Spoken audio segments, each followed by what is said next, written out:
First line நேயர்களுக்கு வணக்கம்.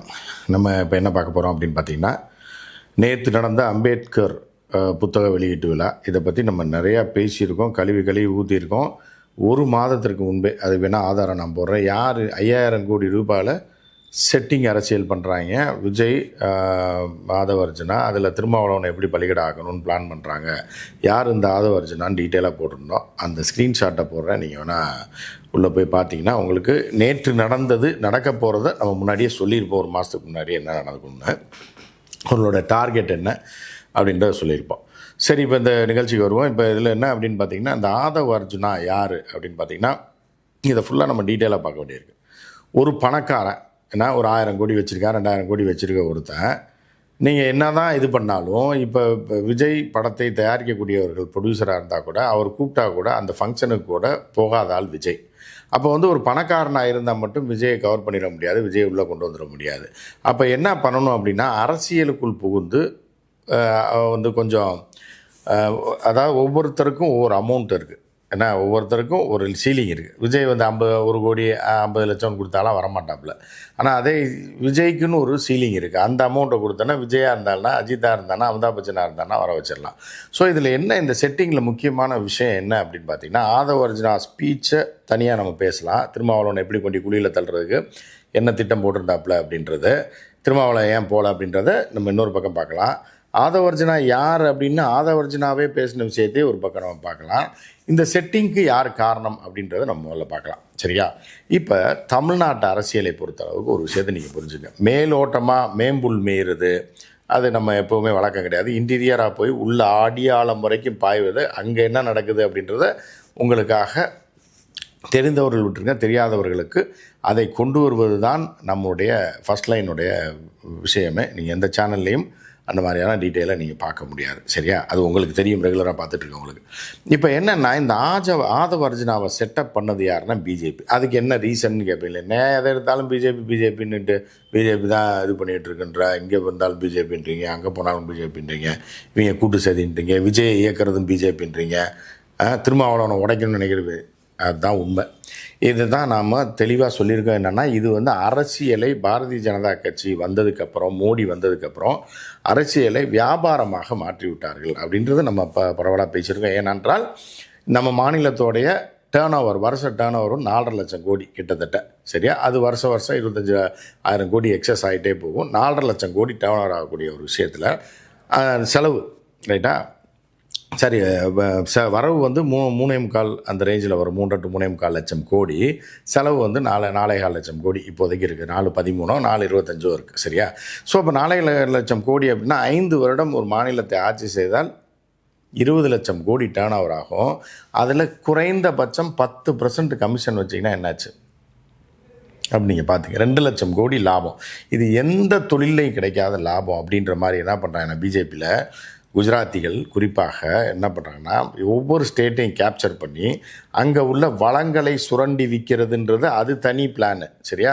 இந்த ஆட்சியை கைப்பற்றி விட்டு என்ன பண்ணுறது அப்படின்னா, அங்கே உள்ள டேர்ன் ஓவர் எல்லாத்தையும் தூக்குறது, அந்த எல்லாம் அவனுக்கு வேண்டிய ஆட்கள் கான்ட்ராக்ட் கொடுத்து அதில் ஒரு பெரிய பலனை அனுபவித்து விட்டு, இன்னொன்று இந்த கமிஷனில் வர பணத்திலே பல லட்சம் கோடி, இது எந்த பிஸ்னஸ்லேயும் உலக அளவில் கிடைக்காதுன்றத அதன் அடிப்படையில் செயல்பட்டு கொண்டிருப்பது தான் பாரதிய ஜனதா கட்சி. அதற்காக என்னென்னா, அந்த காலத்தில் நீ திமுக இருந்தாலும் சொந்த காசு, சொந்த இடத்த விற்றுட்டு கட்சியில் வந்து மாவட்ட செயலாளர்களாகவும் மாநிலத்தில் உள்ள பதவியிலே இருப்பாங்க, வீட்டு காசை அழிச்சு விடுவாங்க. சரியா?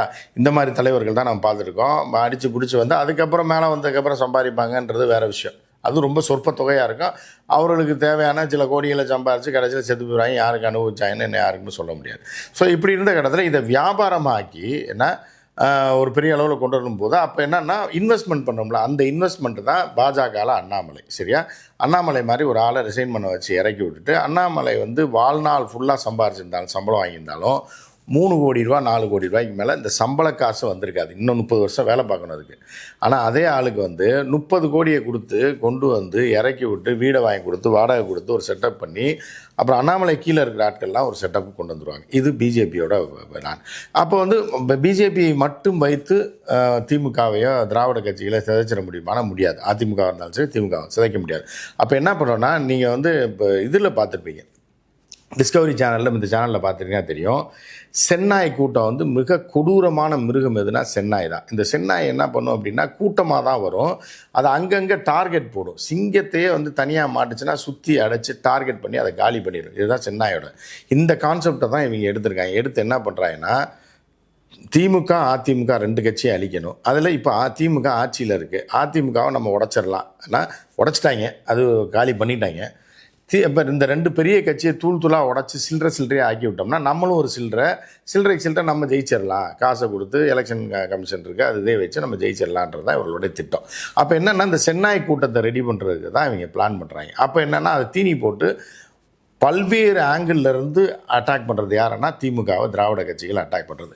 ஒரு பக்கம் அட்டாக் பண்ணி மண்டையில் கொட்டி ஆட்சி போனதுக்கப்புறம் அதிமுகவை அழிச்சிட்டாங்க. 5 குரூப் ஆகிடுது. தினகரன் ஒரு குரூப்பு, சசிகலா ஒரு குரூப்பு, ரைட்டாக, அப்புறம் ஓபிஎஸ் 1, இபிஎஸ் 1. அப்போ இபிஎஸ் கூட இருக்கக்கூடிய கோவை பெல்ட்டில் இருக்கக்கூடிய கவுண்டர்கள் தனி. இப்போ 5 குரூப்பாக பிரிச்சுட்டாங்க. இதை அதிமுக பிரிச்சுட்டாங்க. இப்போ திமுக உடைக்கணும்னு பல்வேறு ஈடியை வச்சு பிளான் பண்ணுறான், அதை வச்சு பிளான் பண்ணுறான். இந்த சென்னாய் கூட்டத்தில் ஒன்று தான் ஈடி. சரியா? ஈடி ஒரு பக்கம் வந்து குதிரை வரும், இன்னொரு பக்கம் பாஜக குதிரை வரும். இப்போ இந்த 2 மட்டும் பத்தாது. ஏன்னா அது பலம் வாய்ந்த ஒரு கட்சி. ஸோ என்ன பண்ணுறாங்க அப்படின்னா, அடுத்து சில்லறை கட்சிகளை யாரை கொண்டு வந்து உடச்சி விடலாம் அப்படின்றதுல தான் திருமாவளவனை உடச்சி தூக்கணுன்றது அவங்களுக்கு நீண்ட நாளான ஒரு திட்டம். இந்த திட்டத்துக்கு திருமாவளவன் போகல. ஏன்னு கேட்டால், திருமாவளவன் எந்த காலத்திலும் இந்த சனாதனவாதிகளையே இந்த பாஜக பக்கம் போயிடவே மாட்டாப்புல அப்படின்றது அவங்களுக்கு தெரிஞ்சு போச்சு. என்ன பணம் கொடுத்தாலும் சரி, ஒரு 500 கோடியை கொண்டு போய் மொத்தமாக கொடுத்தாலும் திருமாவளவன் போக மாட்டாப்புல. அது உண்மைதான். சரியா? அப்படி இருக்கும்போது என்ன ஆகுது அப்படின்னு பார்த்தீங்கன்னா, ஏன்னா சினிமாவளவனுக்கு வாக்கு வங்கியே வந்து மைனாரிட்டிகள் கொஞ்சம், அதே மாதிரி பட்டியலினத்து மக்கள் இருக்காங்க. ஸோ அப்போ போனார்னா அவர் காலி அப்படின்றது அவருக்கும் தெரியும். அவர் போக மாட்டார், கொள்கை ரீதியாக போக மாட்டார். ஸோ அப்போ திருமாவளவன் போகலைன்னா சரி, நம்மகிட்ட வரலைனாலும் பரவாயில்ல, திருமாவளவனை திமுக கூட்டணியை விட்டு உடச்சி தூக்குங்க அப்படின்னு ஒரு பிளான். இது பிளான் பியை வச்சுருக்காங்க. அதுக்கப்புறம் என்ன பண்ணுறாங்கன்னா, விஜய்னு ஒரு ஆளை இறக்கி விட்றாங்க. இறக்கி விட்டு, நீ சிஎம் இருந்துக்கப்பா, நீ பிஜேபிக்கெலாம் வர வேணாம், நான் அவங்கள பார்த்துக்கலாம். ஆனால் உன்னோட டார்கெட் என்னென்னா டிஎம்கே எதிர்ப்பு. புரியுதா? சென்னாய் கூட்டத்தை எப்படி இன்க்ரீஸ் பண்ணுறாங்க பாருங்கள். ஒன்று பிஜேபி, ஒன்று இடி, அப்புறம் வந்து நீதித்துறையில் சிலரை வைத்து, அதுக்கப்புறம் இன்னொரு பக்கம் பார்த்தீங்க அப்படின்னா திருமாவளவனை உடைத்து அதை பிரிக்கிறது. அதுக்கப்புறம் விஜய்னு ஒரு ஆளை கொண்டு வந்து நீயும் கடிச்சு கொதறு. அப்போ 6 சென்னாய்களை கொண்டு வந்து அந்த சிங்கத்தை வீழ்த்துவது. ரைட்டா? ஸோ இப்படி ஒவ்வொரு பகுதியாக ரெடி பண்ணுறாங்க. ஏன்னா அப்போ பாமக ஒரு வகையில் மிரட்டி அவர்களை காசை கொடுத்து தூக்கிட்டாங்க. ஸோ இப்போ இப்படி இருக்கும்போது என்னென்னா, கம்யூனிஸ்ட்டுகளும் இவங்களும் மட்டும்தான் போக மாட்டாங்க. அது கடைசியாக இருந்துட்டு போகுது. திருமாவளவன் மட்டும்தான் இப்போ அங்கே இருக்கக்கூடிய கூட்டத்தில் அதை உடைக்கணும். அப்போ இதில் இன்னொரு விஷயம் என்ன அப்படின்னா, விஜய் நேற்று பேசியது விஜய் அரசியல். நான் தனியாக வரேன், நான் சாயந்தரமாக ஒரு வீடியோ போடுறேன். ஸோ இப்போ இது இந்த ஆதவர்ஜுனா பற்றி பேசுகிறேன். இப்போ என்ன பண்ணுறேன்னா, இப்போ விஜயை தூக்கணும்னா விஜய் நேரடியாக பிஜேபிக்காரன் கூப்பிட்டா வரமாட்டான்னொன்னே ஆதவர்ஜுனா மூலமாக விஜயை டார்கெட் போடுறேன். விஜய் என்ன வேணும்னு கேளு, எல்லாருக்கும் ஒரு வேலை இருக்குது, நீ போய் நைஸாக உள்ளே புகுந்து விஜயை தூக்கிடு அப்படின்றாங்க. விஜய் பிஜேபிக்கு வர வேணாம், பிஜேபிக்கு சப்போர்ட் பண்ண வேண்டாம், திமுகவை எதிர்த்தா போதும், திமுக எதிர்த்து அரசியல் பண்ணட்டும். அதுக்கப்புறம் விஜய் வந்ததுக்கப்புறம் விஜய் எப்படி காலி பண்ணுறோன்னு எங்களுக்கு தெரியும்னு சொல்லிட்டு என்ன பண்ணுறாங்கன்னா, ஆதவர்ஜுனா வச்சு விஜய்க்கு ஃபண்டிங் பண்ணுறாங்க. ஏன்னா விஜய்க்கு ஆதவர்ஜுனா பிஜேபி ஆளுன்னு தெரியாது. ஆனால் ஆதவர்ஜுனா விஜயை கவர் பண்ணுறதுக்கு தன்னுடைய பணத்தை செலவு பண்ணுற மாதிரியும், தான் ஏன்னா பிஜேபி காசை வாங்கி தான் அவர் செலவு பண்ணணும்னு அவசியம் இல்லை, ஒரே மல்டி மில்லியனர் 1000-2000 கோடி, ஒரு மாமனாரை 10,000 கோடி வச்சுருக்காரு அப்படின்ற மாதிரி ஒரு ஃபோக்கஸை ரெடி பண்ணி என்ன பண்ணுறாங்கன்னா, உள்ளே இறங்கி விஜய் மாநாட்டுக்கு ஃபுல்லாக ஃபண்டிங் பண்ணுறாங்க. 10-15 கோடி ரூபா கொடுக்குறாங்க. அனாமத்தாக கொண்டாந்து நீங்கள் வச்சுங்க ஜி, பண்ணுங்க ஜி, நீங்கள் தான் ஜி வரணும் ஜி, திராவிடத்தை ஒழிக்கணும் ஜி அப்படின்னு சொல்லி கொண்டு போய் கொடுத்துட்டாங்க. அந்த ஆளும் வாங்கிட்டாப்புல மாநாட்டை நடத்தி முடிச்சிட்டாங்க. உடனே விஜய்க்கு ஒரு நம்பிக்கை வருது, நமக்கு பேக்கப்புக்கு நம்ம காசை 5 பைசா எடுத்துடக்கூடாது. ஏன்னா ஆனால் நமக்கு பேக்கப்புக்கு ஒருத்தன் வந்து என்ன செலவுனாலும் கேளுங்க, எத்தனை 100 கோடி வேணாலும் நான் தரேன்னு ஒருத்தன் சொல்லும்போது விஜய் வந்து டோட்டலாக விஜயோட சீலிங் முடிஞ்சு போச்சு. அப்போ விஜய் வந்து ஆதவர்ஜுனாவுக்கு அடிமையாக மாறிட்டாப்புல.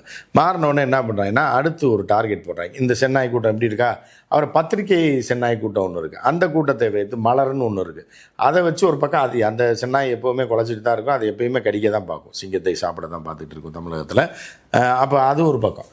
அதற்கப்புறம் இந்த பாரம்பரியமிக்க ஒரு பாதக பத்திரிகை ஒன்று இருக்குல்ல, அவனை வச்சு பிளான் பண்ணுறாங்க. இவன் என்ன பெரிய, நீ வந்து ஒரு பப்ளிஷராக இருக்க அப்படின்னா நல்ல எழுத்தாளர்களை புத்தகத்தை வாங்கி நீ பப்ளிஷ் பண்ணி அதை இது பண்ணேன்னா பிரபலப்படுத்தினா பரவாயில்ல. புத்தகம்னா என்னன்னே தெரியாத ஒருத்தனை கூப்பிட்டு 10 பேர் எழுதின தொகுத்து அதை அவங்க ரிப்போர்ட்டர் பண்ண மாட்டானா? அதை புரியுதா உங்களுக்கு?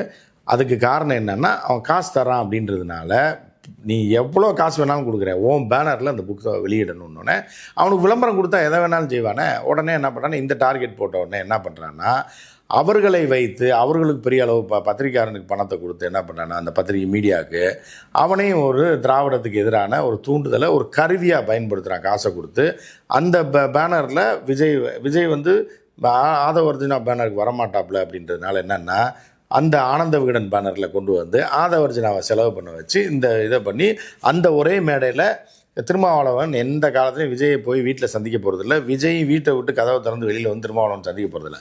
அப்போது ஒரு மேடையில் ஒரு கான்டாக்டை ரெடி பண்ணுறது, அப்போ 2 பேரையும் பேச விட்டு பழக விட்டு, ஏன்னா இந்த இதிலெல்லாம் பண்ணுவாங்க இல்லை பழைய காலத்துலலாம் பண்ணுவாங்க, அத்தை மகன் மாமா இருப்பான் இல்லை பக்கத்து வீட்டில் ஒரு படித்தவர் பண்ண போடி போய் பழகடி அப்போ தாண்டி அவனை இது பண்ண முடியும்னு சொல்லி கேவலமான வேலையை பார்ப்பாங்க சிலர். அந்த மாதிரி என்ன பண்ணியிருக்கேன்னா ஆதவர்ஜுனா ஒரு மீடியேட்டராக இருந்து விஜயை வர வைக்க முடியும் என்னால் அப்படின்னோடனே ஆனந்த விகடன் காசு கொடுத்தா ஆனந்த விகடனுக்கு என்ன விஜய் வந்து அவன் புஸ்தகம் தாறுமாறாக வைக்கும், ஆனந்த விகடன் திருப்பி படு பாதாள குழியில் போய் கிடக்கிற ஆனந்த விகடன் இப்போ பேசப்படுது இல்லையா. ஸோ அதனால் அவர்கள் ஒரு பிளானை போட்டு அவங்க பிஸ்னஸ்க்கு அவங்க ஓகேன்ட்டாங்க. அப்போ இப்படி வந்து சுற்றிலும் வந்து யாருக்கெல்லாம் காசை கொடுத்து யாரெல்லாம் ரெடி பண்ண முடியுமோ எல்லாத்தையும் ரெடி பண்ணி திராவிட கான்செப்டை உடச்சி அழிக்கணும். இன்னொரு பக்கம் திரும்ப இது அண்ணன் சீமானை வச்சு சீமானோட முழு நேரம் 24 மணி நேரம் வேலை என்னென்னா திராவிடத்தை எதிர்ப்பது, திமுகவை அழிப்பது. ரைட்டா, புரியுதா உங்களுக்கு? இப்படி ஒரு சென்னாய் கூட்டத்தை ரெடி பண்ணிட்டாங்க இந்த 3 வருஷத்தில். மிகப்பெரிய ஒரு கூட்டத்தை ரெடி பண்ணி எல்லாமே சேர்ந்து திராவிடத்தை அழிப்பதற்கு ஒரு பக்கம் ஐடிஎம்கே உடைச்சது மட்டும் இல்லாமல் டிஎம்கேவை கடிச்சு கொதறி பீஸாக ஆக்கணும். வாரிசு அரசியல், ஊழல், அப்படி இப்படின்னு சொல்லி என்னமோ கோடியாக அடிச்சுக்கிட்டாங்க, பல ஆயிரம் கோடி அடிச்சுக்கிட்டு இருக்காங்க. இந்திய தேசத்தையே கூறு போட்டு வித்துட்டாங்க. ஏன்னா நாடாளுமன்றத்தில் ஒரு எம்பியை வந்து சொல்கிறாங்க எனக்கு மினிமம் பேலன்ஸ் பிடிச்சி 10,000 ரூபா பிடிச்சிருக்கீங்க, எதுக்கே பிடிச்சிங்கன்னு கேட்குறாங்க. சிபில்னா என்னன்னு கேட்குறாங்க. சிபில் ஸ்கோர்ன்றது எவன் நடத்துகிறான்னு கேட்குறாங்க.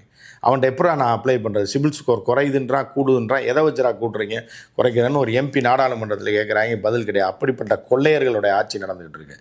இவன் வந்து ஊழலை பற்றி வாரிசு அரசியலை பற்றி பேசுகிறதுக்கு இவனுக்கு என்ன அருகதை இருக்குது? தமிழ்நாட்டில் வந்து மக்கள்கிட்ட நிற்கிறாங்க, மக்கள் ஓட்டு போட்டால் வாரிசு அரசியலையோ மண்ணாங்கட்டி அரசியலோ ஜெயிக்க போகுது. மக்கள் ஓட்டு போடலைன்னா தோற்று ஓட போகிறாங்க யாராக இருந்தாலும். உனக்கே வைத்தறியுது, நீ வா களத்துக்கு வா, எதிர்த்து நில்லு, அப்போ ஜெயிச்சதுக்கப்புறம் நீ ஜெயிச்சிட்டேன்னா போயிட்டே இரு. நீ எதுக்கு இந்த மாதிரி புலம்பிக்கிட்டு இந்த மாதிரி கேடுகட்ட வேலையை வடக்கனுக்கு பார்த்துக்கிட்டு இருக்கீங்க அப்படின்றதுலாம். ஸோ இதுதான் நம்ம கோவமே தவிர நம்ம திமுக காரணம் கிடையாது, நம்ம வந்து இதுவும் கிடையாது.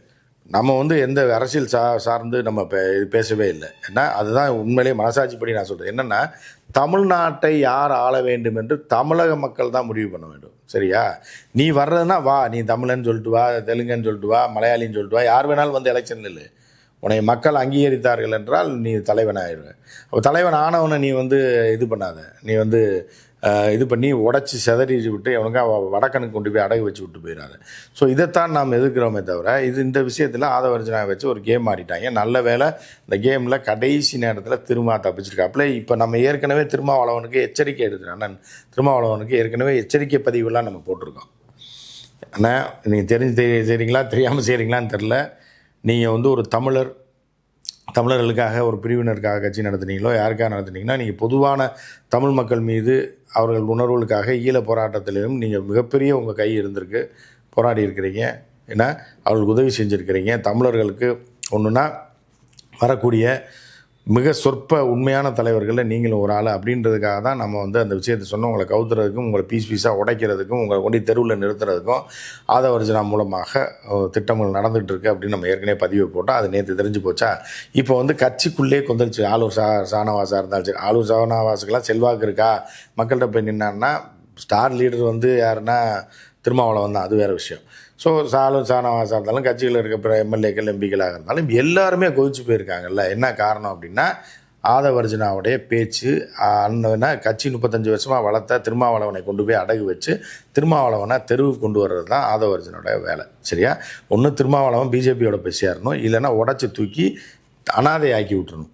இதுதான் அவர்களுடைய திட்டம். அந்த திட்டத்தின் அடிப்படையில் தான் நேற்று அந்த ஆதவர்ஜுனா பேசியிருக்காப்புல. இந்த ஆதவர்ஜுனா பேசினதில் இன்னொன்று என்ன சொல்கிறான்னா, அந்த தம்பி அவங்க அம்மா இறந்துட்டாங்களாம். உங்கள் அம்மா இப்போ சூசைட் பண்ண அதுக்கு தமிழக அரசியலுக்கு என்னையா சம்மந்தம்? தமிழ்நாடு திராவிட முன்னேற்ற கழகத்துலேருந்து வந்து உங்கள் அம்மாவை சாக சொன்னாங்களா, இல்லை திராவிட அரசியல் சாக சொன்னாங்களா, இல்லை திமுககாரன் வந்து உங்கள் அம்மாவை வந்து மருந்து கொடுத்து கொண்டானா? உங்கள் அம்மா செத்துருச்சு அப்படின்னா அதுக்கும் திராவிட அரசியலுக்கு என்னையா சம்மந்தம் இருக்குது? சரி, நீ 2 விதமாக பேசுகிற. ஒன்று உங்கள் அம்மா வந்து யாரையோ லவ் பண்ணுச்சு அப்படின்ற என்ன சொல்ல வரேன்னா, பட்டியல் இனத்தை சேர்ந்தவரை லவ் பண்ணுச்சுன்னு நீ சொல்ல வர. அதை வந்து தடுத்துட்டாங்க. தடுத்து வேற ஒரு விவசாயியை கட்டி வச்சுட்டாங்கன்ற என்ன? அப்போ நீ வந்து அந்த விவசாயியோட மகன் தான். நீ என்ன சொல்ல வர்ற? ஏன்னா உங்கள் அம்மா உன்னுடைய தாய் வந்து ஒரு விரும்பியவரை திருமணம் செய்ய அவங்க குடும்பத்தில் அனுமதிக்காதனால சூசைட் பண்ணிட்டாங்கன்னு சொல்ல வரையா? இன்னொரு இடத்துல பேசும்போதுனா விவசாயம் பொய்த்து போனதுனால எங்கள் அம்மா சூசைட் பண்ண. விவசாயம் பொய்த்து போனால் முதல்ல உங்கள் அப்பா இல்லையா சூசைட் பண்ணியிருக்கணும்?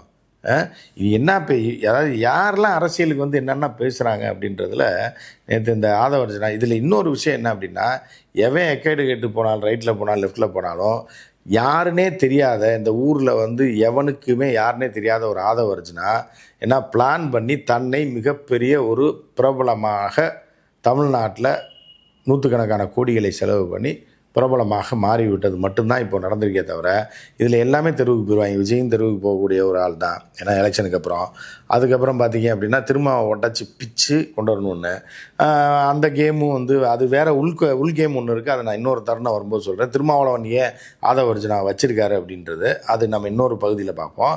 இதில் வந்து இப்போ வந்து திருமாவளவனுக்கு பட்டர் தடவி இது பண்ணணும்னு பார்த்தாங்க. திருமாவளவன் கடைசி நேரம் வரைக்கும் லெஃப்ட்டில் கை காமிச்சு ரைட்டில் இண்டிகேட்டர் போட்டு நேராக வண்டியை விட்டாப்பில் போகல ஃபங்க்ஷனுக்கு.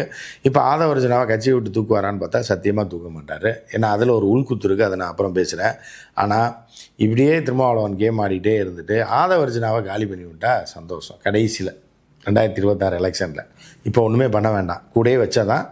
ஏன்னா எதிரியை வந்து கூடயே வச்சுருக்கணும். வெளியில் விட்டீங்க அப்படின்னா உங்களுக்கு எதிரியாக மாறிடுவான் அப்படின்ற மாதிரி கூடயே வச்சுருந்து 2026 எப்படி திருமாவளவன் ஆதவர்ஜனாவுக்கு கழுத இருக்கிறார் அப்படின்றத பார்க்க போகிறோம். ஆனால் ஆதவர்ஜனா வந்து எப்படி திருமாவளவனை கழுத்தறுத்து தெருவில் விடணுன்றது தான் ஆதவர்ஜனாவை திட்டம்ன்றது நம்ம ஏற்கனவே ரொம்ப நாளாக சொல்லிகிட்டு இருக்கோம். இது நேற்று அவரோட ஸ்பீச்சில் தெரிஞ்சு போச்சு. மன்னராட்சி நடக்குதா? எவன்டா யாரா கேட்குறீங்க?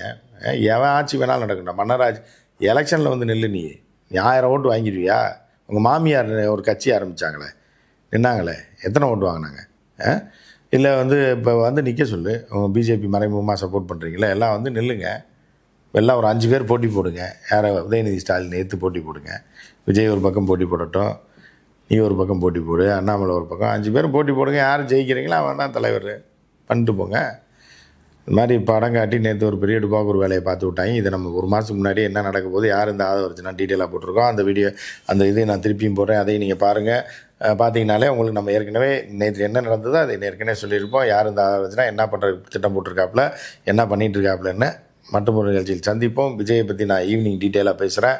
விஜய் அந்த கூட்டத்தில் பேசினதும், விஜய் கூட்டத்திற்கு வந்ததும், விஜய் அப்படி பெரிய அறிவுஜீவி மாதிரி அப்படி முறைச்சிக்கிட்டு இப்படி பார்த்துக்கிட்டு ரொம்ப ஆழமாக யோசிச்சு உட்காந்துருக்க மாதிரி அவர் டுபாக்கூர் வேலையை காட்டினதை பற்றி நம்ம அடுத்த வீடியோவில் பார்ப்போம். மற்றும் ஒரு நிகழ்ச்சியில் சந்திப்போம். நன்றி, வணக்கம்.